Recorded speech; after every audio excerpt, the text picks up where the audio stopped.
وَمَا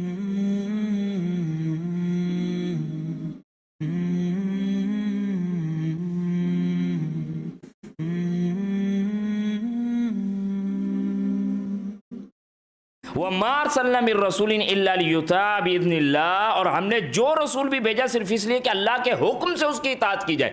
اصلاً اطاعت اللہ کی ہے، اور عملاً اطاعت کس کی ہوتی ہے؟ رسول کی۔ نماز کیسے پڑھنی ہے، روزہ کیسے رکھنا ہے، زکوٰۃ کیسے دینی ہے، حج کیا کرنا ہے، زندگی کے معاملات کو کیسے چلانا ہے، شادی بیاہ کے گھریلو معاملات، جنگی معاملات، یہ کہاں سے ہوں گے؟ رب کریم خود تو نہیں آئے گا، کون ہے؟ نمائندے اپنے چنے ہوئے بندے بھیجتا ہے اور ان کی پیروی کرنے کا حکم دیتا ہے، اور وہ کیا کہتے ہیں کہ اطیعوا اللہ، اللہ کی اطاعت کرو، فتبعونی، یا اور میری اتباع۔ تو اس انداز سے یعنی اطاعت رب کی، کب ماننا رب کے ہے، اتقوا اللہ، ڈرنا رب سے ہے، اور اطاعت اس کی کرنی ہے، پیروی اس کی کرنی ہے۔ تو فرمایا گیا کہ ہم نے جو بھی رسول بھیجا صرف اس لیے کہ اللہ کے حکم سے اس کی اطاعت کی جائے۔ وَلَوْ أَنَّهُمْ إِذ ظَلَمُوا أَنفُسَهُمْ جَاءُوكَ فَاسْتَغْفِرُوا اللَّهَ وَاسْتَغْفَرَ لَهُمُ الرَّسُولُ لَوَجَدُوا اللَّهَ تَوَّابًا رَحِيمًا، اور اگر انہوں نے اپنے آپ پر ظلم کیا تو اس وقت وہ آپ کے پاس آ جاتے اور اللہ سے بخشش طلب کرتے، اور رسول بھی ان کے لیے بخشش طلب کرتا، تو یقیناً اللہ کو توبہ قبول کرنے والا رحیم پاتے۔ یعنی ان سے کوئی ظلم ہو گیا تھا، گناہ ہو گیا تھا، تو اللہ سے توبہ کرتے، رسول اکرم صلی اللہ علیہ وسلم سے دعا کراتے، ان کے لیے گناہ معاف کر دیے جاتے۔ فلا وربک لا یؤمنون حتی یحکموک فیما شجر بینہم ثم لا یجدوا فی انفسہم حرجا مما قضیت ویسلموا تسلیما۔ اللہ کی قسم، پس فلا وربک، لا یؤمنون، ہرگز ایمان والے نہیں ہو سکتے، حتی یحکموک فیما شجر بینہم، جب تک اپنے جھگڑوں میں آپ کو حکم نہیں بناتے، فیصلے کا اختیار آپ کے حق میں نہیں دیتے، یہ ایمان والے نہیں ہو سکتے۔ ثم لا یجدوا فی انفسہم حرجا، اور پھر بھی اپنے دل میں کوئی کیل کال، کوئی ہیل حجت نہیں پائیں گے، مما قضیت، جو آپ نے فیصلہ کر دیا، وہ یسلموا تسلیما، اور اس پر سر تسلیم خم کریں گے۔ اندازہ کیجئے آج ہم فیصلے کا، نمازیں تو ہم نے سنت نبی کے مطابق پڑھنی ہے، اور فیصلے ہم نے وہ گورے کے مطابق کروانے ہیں، اور توحید زندہ باد ہے۔ بھائی اللہ کا واسطہ، یہ سینسٹیوٹی صرف ایک ایریا میں نہیں، پورے دین میں، ادخلوا فی السلم کافہ، دین اسلام میں پورے داخل ہو۔ میں نے آپ سے عرض کیا کہ ظاہر بات ہے نظام کی سطح پہ دین نہیں ہے تو کیا کریں؟ بیٹھے رہیں بس ایسے ہی چلے کاٹ کر تسبیح کر کے اپنا خوش ہو جائیں؟ اللہ کرے کہ حق کے لیے آواز کو بلند کیا جائے۔ یہاں پر ایک معاملہ بیان کیا جاتا ہے عمر فاروق رضی اللہ عنہ والا، کہ ایک بندے نے فیصلہ اللہ کے رسول کریم صلی اللہ علیہ وسلم سے لیا، پھر عمر فاروق رضی اللہ عنہ کے پاس آیا تو آپ نے فیصلہ پوچھا۔ مرسل روایت صحیح نہیں، البتہ اس کے حوالے سے بخاری کی ایک روایت ہے، عروہ بن زبیر رضی اللہ عنہ سے روایت ہے کہ زبیر کہتے ہیں کہ میرے باپ اور انصاری میں حرہ میں ایک پانی میں بارے میں جھگڑا ہو گیا۔ آپ صلی اللہ علیہ وسلم نے زبیر سے کہا کہ تم اپنے درختوں کو پانی پلاؤ، پھر اپنے ہمسائے کے باغ میں جانے دو۔ یہ سن کر انصاری کہنے لگا کہ آخر زبیر آپ کے پھوپھی زاد بھائی ہے، اس لیے آپ نے اس کے حق میں فیصلہ دیا۔ آپ صلی اللہ علیہ وسلم غضبناک ہوئے، اور پھر آپ کا رنگ چہرے کا متغیر ہوا۔ آپ نے زبیر سے کہا زبیر اپنے کھیت کو پانی پلاؤ، اور جب تک پانی منڈیروں تک نہ پہنچ جائے اس کے لیے پانی نہیں چھوڑنا۔ پہلا تو ایک انداز دوسرے سے تھا، لیکن جب انہوں نے اس انداز کو اختیار کیا تو کیا کہہ دیا گیا کہ نہیں، پہلے اپنے منڈیر بھرے جائیں، پورا پانی بھرا جائے، پھر چھوڑنا اس کے لیے جو حق ہے۔ یعنی کہ اللہ کے رسول کریم صلی اللہ علیہ وسلم کی کوئی کی ہوئی بات یا فیصلے پہ کوئی بندہ ادھر سے ادھر نہیں ہو سکتا۔ اسی لیے جو ہم میں سے بعض اوقات کہہ رہے ہوتے ہیں نا، جی کاش اللہ کے رسول کریم صلی اللہ علیہ وسلم کا دور پا لیتے، بھائی ایک ہاں پہ جنت اور ایک نہ پہ ڈائریکٹ جہنم ہے۔ آسان کام نہیں، یہ شکر ہے آج دیکھیں کتنے کام انکار کر کے الحمدللہ اسٹیل مسلمان ہے۔ یہ والا آپشن نہیں ملنا تھا۔ اللہ تعالیٰ کو پتہ ہے کہ کون سے دور میں کس کو بھیجنا ہے اور کن تلوں میں کتنا تیل ہے۔ وہاں پہ تو جنگ احد کا ہم جو پڑھ کے ہیں، زخموں سے چور پڑے ہیں، باپ بیٹا بھائی سارے گرے پڑے، اور اس کے بعد 70 افراد فوراً گولی کی طرح ابو سفیان کے پیچھے تعاقب میں نکل گئے۔ یہ انداز فرمایا گیا، اور ان کے فیصلے کی اوپر دل میں کوئی گھٹن محسوس نہ کریں، اور اس فیصلے کو پوری طور پر تسلیم کر لیں۔ وَلَوْ أَنَّا كَتَبْنَا عَلَيْهِمْ أَنِ اقْتُلُوا أَنفُسَكُمْ أَوِ اخْرُجُوا مِنْ دِيَارِكُمْ مَا فَعَلُوا إِلَّا قَلِيلٌ مِّنْهُمْ، اور اگر ہم ان پر واجب کر دیتے کہ وہ اپنے آپ کو قتل کریں یا اپنے گھروں سے نکل جائیں، تو ماں سوائے چند آدمیوں کے ان میں سے کوئی بھی ایسا نہ کرتا۔ وَلَوْ أَنَّهُمْ فَعَلُوا مَا يُؤَذُونَ بِهِ لَكَانَ خَيْرًا لَّهُمْ وَأَشَدَّ تَثْبِيتًا، اور اگر وہی کچھ کر لیتے جو انہیں نصیحت کی جاتی جاتی تو یہ بات ان کے حق میں بہتر ہوتی اور زیادہ ثابت قدمی کا موجب بن جاتی. وَإِذًا لَآتَيْنَاهُم مِّن لَّدُنَّا أَجْرًا عَظِيمًا, اور اس صورت میں ہم انہیں اپنے ہاتھ سے بڑا اجر دیتے. وَلَهَدَيْنَاهُمْ صِرَاطًا مُّسْتَقِيمًا, اور انہیں صراط مستقیم کی ہدایت بھی دیتے. وَمَن يُطِعِ اللَّهَ وَرَسُولَهُ, اور جس کسی نے اطاعت کی اللہ کی اور اس کے رسول کی, فَأُولَٰئِكَ مَعَ الَّذِينَ أَنْعَمَ اللَّهُ عَلَيْهِم مِّنَ النَّبِيِّينَ وَالصِّدِّيقِينَ وَالشُّهَدَاءِ وَالصَّالِحِينَ, اور جو شخص اللہ اور اس کے رسول کی اطاعت کرتا تو ایسے لوگوں کے ساتھ ہوگا جن پر اللہ نے انعام کیا, یعنی انبیاء, صدیقین, شہداء اور صالحین کے ساتھ. وَحَسُنَ أُولَٰئِكَ رَفِيقًا, اور رفیق ہونے کے لحاظ سے یہ کتنے ہی اچھے لوگ ہیں. سورہ نساء کی آیت نمبر 69 کو بیان کیا گیا تھا کہ وہ جو انعمت علیہم ہے, جن پر تو نے انعام کیا, وہ انعام یافتہ لوگ کون ہیں, وہ اس جگہ پہ دکھائے گئے. یہ بڑی پیاری روایت اس کے ساتھ آتی ہے, بخاری کی 1640 ہے. اما عائشہ فرماتی ہیں کہ ایک آدمی آپ صلی اللہ علیہ وسلم کے پاس آیا اور کہنے لگا کہ اللہ کے رسول کریم صلی اللہ علیہ وسلم, آپ مجھے میری جان سے بھی زیادہ عزیز ہیں. آپ ذرا محسوس کریں کہ لوگ آ کے آپ سے کس طرح محبت کا اظہار کرتے اور اس کو ثابت بھی کرتے. ایسا نہیں کہ وہ کوئی خالی قولی ہوتی, نہیں, ثابت کرتے. سینے کھول کے تیر کھائے ہیں, پوری پیٹھ بھر گئی ہے تیروں سے. گھٹے ہیں اللہ کے رسول کریم صلی اللہ علیہ وسلم کہ آپ کے قدم مبارک کو چومتے ہوئے دم دیے کہ میں اب شہید تو ہو رہا ہوں, مجھے اٹھا کے لے چلو, اللہ کے رسول کریم صلی اللہ علیہ وسلم کے قدموں میں رکھو. تو ایک شخص آتا ہے, کہتا ہے آپ مجھے میری جان سے زیادہ عزیز اور میری اولاد سے زیادہ عزیز ہے. میں جب اپنے گھر میں ہوتا ہوں تو صبر نہیں آتا حتیٰ کہ آپ کو آ کر دیکھ نہیں لیتا, اور جب میں اپنی اور آپ صلی اللہ علیہ وسلم کی موت یاد آتی ہے تو میں سوچتا ہوں کہ آپ تو جنت کے اعلیٰ مراتب میں نبیوں کے ساتھ ہوں گے, اور میں جنت میں داخل ہو بھی جاؤں گا تو آپ کو نہیں دیکھ سکوں گا. کیسے بات بنے گی؟ آپ خاموش رہیں. جبرائیل امین علیہ السلام آیتیں لے کے نازل ہوئے. اب ان آیتوں کو سنیے گا. وَمَن يُطِعِ اللَّهَ وَالرَّسُولَ فَأُولَٰئِكَ مَعَ الَّذِينَ أَنْعَمَ اللَّهُ عَلَيْهِم مِّنَ النَّبِيِّينَ وَالصِّدِّيقِينَ وَالشُّهَدَاءِ وَالصَّالِحِينَ. جو اللہ اور اس کے رسول کی اطاعت کرتا ہے تو ایسے لوگ ان کے ساتھ ہوں گے جن پر اللہ نے انعام کیا, انبیاء, صدیقین, شہداء, صالحین کے ساتھ. وَحَسُنَ أُولَٰئِكَ رَفِيقًا, اور کیا ہی پیارے یہ ساتھی ہوں گے. اللہم اجعلنا منہم, اے اللہ تو ہمیں ان میں سے فرما دے. اما عائشہ کہتی ہیں اس آیت سے صحابہ اتنے خوش ہوئے کہ جتنا کسی اور چیز سے خوش نہیں ہوئے. المرء مع من احب, کل کو بندہ اس کے ساتھ ہے جس سے اس نے محبت کی ہے. جی یہ بات ذرا دہرائیے, کل کو بندہ کس کے ساتھ ہے؟ محبت کس سے کی ہے؟ اچھا یہ بتائیے دولت مند آدمی کون ہے بھائی؟ ہاں جی, بیچارہ ہے وہ بل گیٹس, اسے اپنے لوگ نہ پوچھتے, ہمارے والے بڑا اسے یاد رکھتے. اور پلیئر جی, کھیلنے کودنے والے اور گانے والے, اب نام اس کا نہیں لے سکتے, باہر یہ لوگ ہیں. اگر ان سے محبت کی ہے تو کل کو بندہ کن کے ساتھ ہوگا؟ اللہ رحم فرمائے, اللہ رحم فرمائے. گانے بجانے والے اور پھر ناچنے والے اور کردار ہمارے کھیل کود والے اور تفریحات والے یا سیاست میں یا کسی اور انداز سے, المرء مع من احبا, کل کو بندہ اس کے ساتھ ہے جس سے اس نے محبت کیا. آج پھر محبت کرنا سیکھیں ابو بکر صدیق رضی اللہ عنہ سے, صحابہ کرام رضوان اللہ اجمعین سے.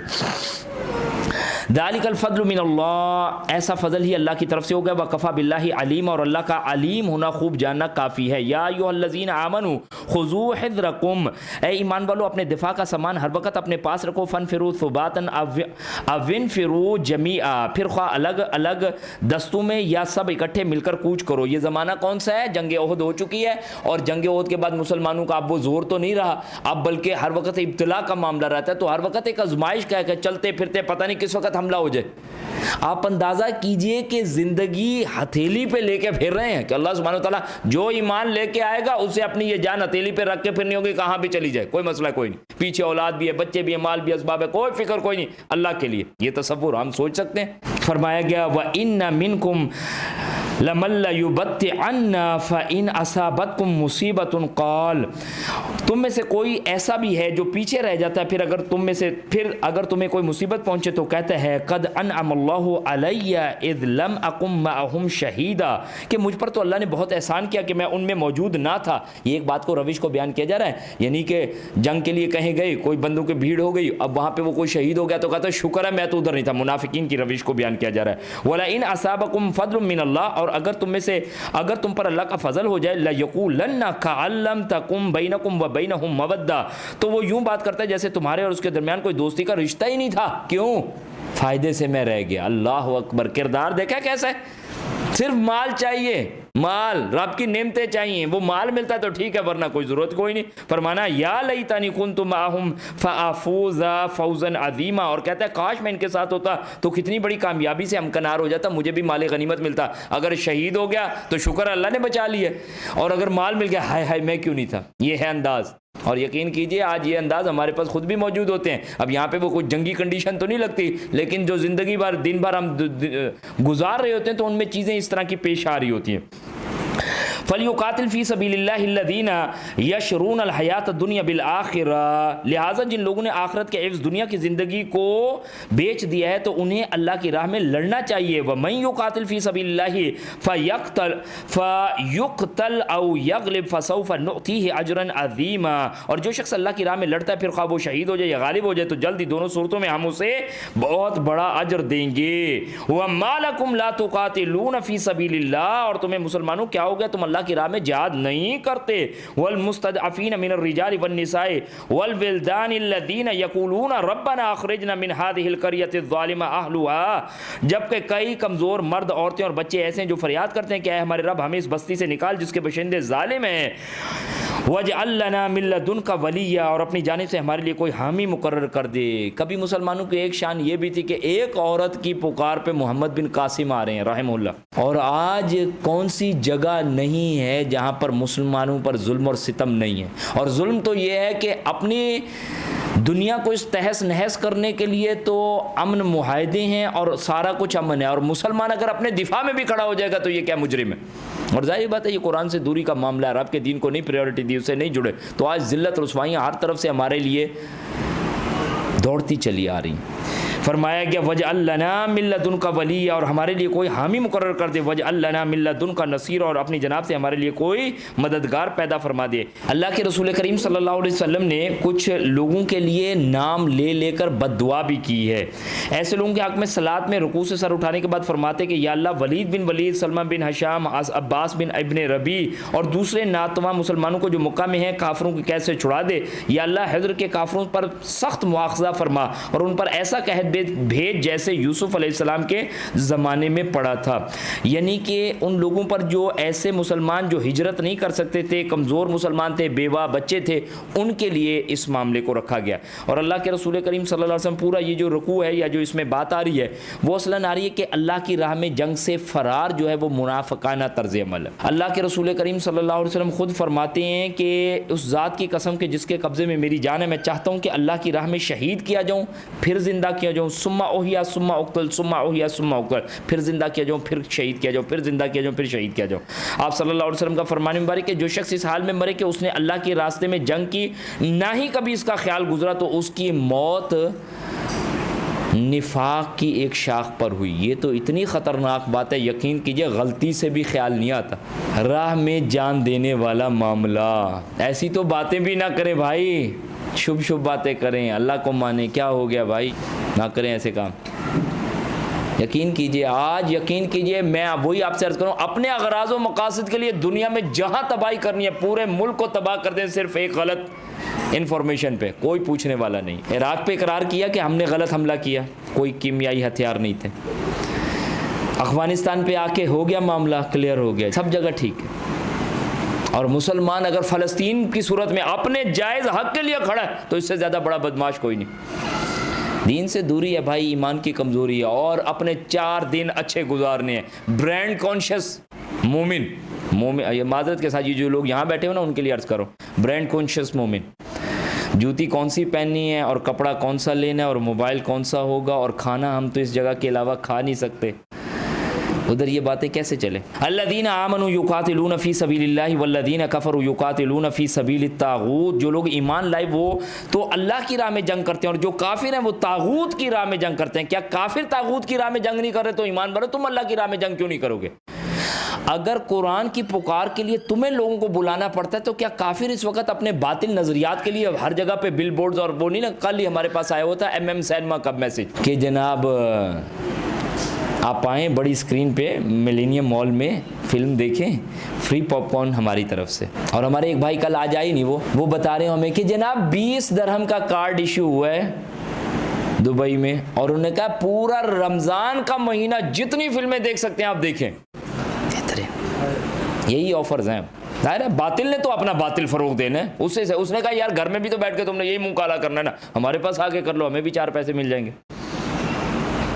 تو نے تو کرنا ہی ہے. طاغوت والے اپنے طاغوت کے لیے لگے ہوئے ہیں کہ نہیں؟ عورتوں کو آزادی دلانے کے چکر میں لگے ہوئے ہیں کہ نہیں؟ آج جو ہمارے درمیان جو میڈیا اتنا فری ہے, جو چیزیں ہمارے پاس کیبل اس طرح فری چل رہی ہے, لوگ ہمارے پہ انویسٹمنٹ کر کے ہماری نظریات کو خراب کرنے کے لیے تگ و دو کر رہے ہیں. تو بھی تو اپنا قرآن پہنچانے کے لیے کسی راہ میں لگنا. جو لوگ ایمان لائے تو وہ اللہ کی راہ میں جنگ کرتے ہیں, جو کافر ہیں وہ طاغوت کی راہ میں. فقاتلوا اولیاء الشیطان, سو ان شیطانوں کو دوستوں سے خوب جنگ کرو. ان قید الشیطان کان ضعیفا, یقیناً شیطان کی چال کمزور ہوتی ہے. الم تر الی الذین قیل لهم کفوا ایدیکم, کیا آپ نے ان لوگوں کے حال پر غور نہیں کیا جنہیں کہا گیا تھا کہ ابھی جنگ سے ہاتھ روکے رکھو. اقیموا الصلاۃ وآتوا الزکاۃ فلما کتب علیہم القتال, اور پھر کہا گیا کہ ابھی صرف نماز قائم کرو اور زکوٰۃ ادا کرتے رہو. پھر جب ان پر جہاد فرض کیا گیا, اذا فریق منہم یخشون الناس کخشیۃ اللہ, تو ان لوگوں میں سے کچھ لوگوں سے یوں ڈرنے لگے جیسے اللہ سے ڈرنا چاہیے تھا. او اشد خشیہ, یا اس سے بھی زیادہ. وقالوا ربنا, اور کہنے لگے اے ہمارے رب, لما کتبت علینا القتال, کہ تو نے ہم پر یہ قتال کیوں فرض کر دیا. لولا اخرتنا الی اجل قریب, ہمیں کچھ مزید عرصے کے لیے کیوں مہلت نہ دے دی. قل متاع الدنیا قلیل, آپ ان سے کہہ دیے کہ دنیا کا آرام چند روزہ ہے. والآخرۃ خیر لمن اتقى, آپ ان سے کہہ دیجئے کہ ایک متقی کے لیے آخرت ہی بہتر ہے. ولا تظلمون فتیلا, اور ان پر ذرہ برابر ظلم نہ کیا جائے گا. فتیلا کھجور کی گٹلی اور اس کے اوپر جو جھلی اور اس کے اوپر ایک جو پوائنٹ ہے چھوٹا سا, اتنا بھی ظلم نہیں کیا جائے گا. پیچھے جو بات آئی ہے وہ کیا ہے کہ مسلمانوں کو کہا گیا ہے ہاتھوں کو بندے رکھو. مکی دور میں کیا کروایا گیا, ہاتھوں کو 13 سال بندے رکھوایا گیا. موقف پر ڈٹے رہے, کہنا عہد ہے, موقف تمہارا رہے گا, ان کی بات کوئی نہیں ماننی اور ریزسٹنس بھی نہیں کرنی. اتنا بڑا خطرناک معاملہ. بلال رضی اللہ عنہ اگر کسی کو پکڑ لے, حبشی نسل ہے نا, حبشی نسل آدمی کا آپ کو پتہ ہے طاقت کے اعتبار سے کچا کھا جائے, اور خاص طور پہ جس پر ظلم کیا جائے وہ جب ذہنی سطح پہ اس جگہ پر پہنچتا ہے وہ تو کسی کو ویسے بھون کے کھا جائے. لیکن کہا ہاتھوں کو بندے رکھنا ہے, ظلم سہتے جاؤ, موقف اپنے پہ ڈٹ رہو. ہاں جب مدینہ میں آئے ہیں تو پھر بلکہ کیا کہا گیا کہ تم نے اب ان کی لائف لائن توڑنی ہے جو تجارت کی صورت میں چل رہی ہے اور انہیں معاشی فوائد سمیٹتے ہیں, جس کے لیے ہمارے یہاں اکثر بیشتر یہ پیش کر دیا جاتا ہے کہ جناب نہیں مسلمانوں نے نہیں حملہ کیا تھا, انہوں نے پہلے کیا تھا. نہیں بھائی, اللہ کے رسول کریم صلی اللہ علیہ وسلم نے جنگ بدر سے پہلے 8 مہمات بھیجی ہیں. لیکن یہ دین کے مزاج کو سمجھا جائے کہ کب ہاتھ بندے رکھنے ہیں اور کب کھولنے ہیں.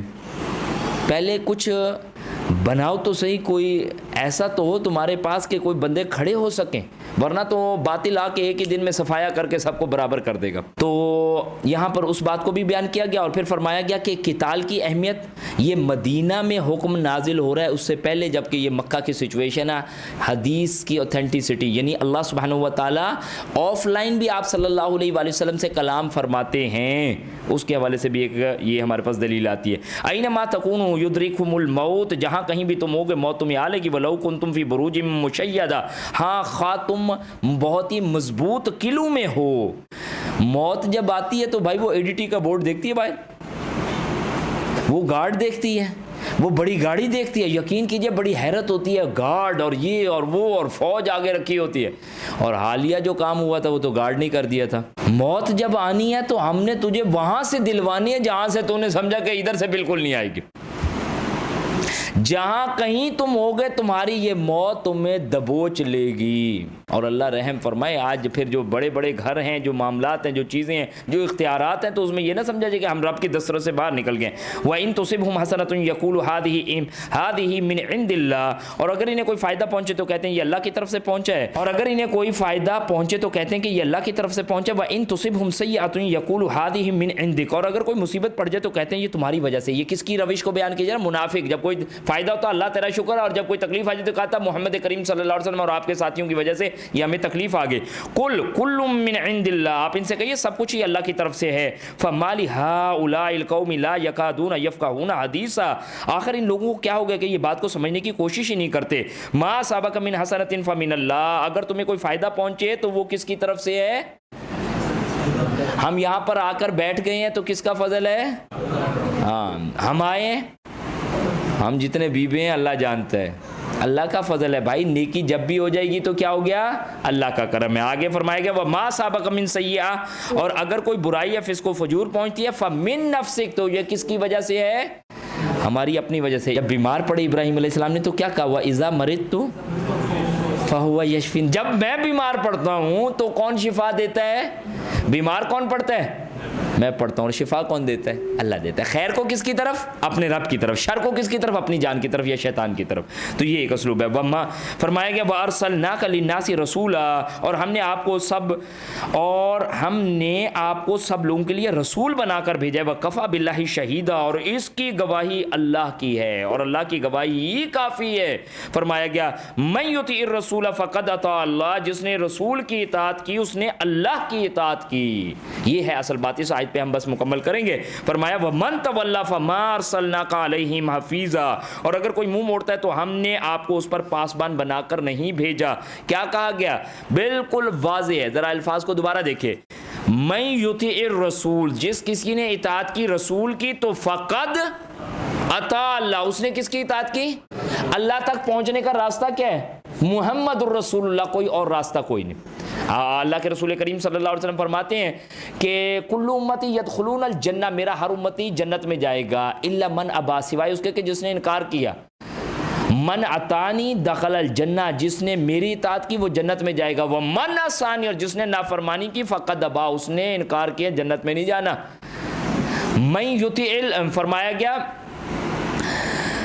جس نے میری اطاعت کی اس نے اللہ کی اطاعت کی. وَمَن یعصی فقد عصى اللہ، اور جس نے میری نافرمانی کی اس نے اللہ کی نافرمانی کی. بھائی رب کی اطاعت، رب کی مرضی، رب کی چاہت کو پانے کے لیے ہمیں کیسے پتہ چلے گا؟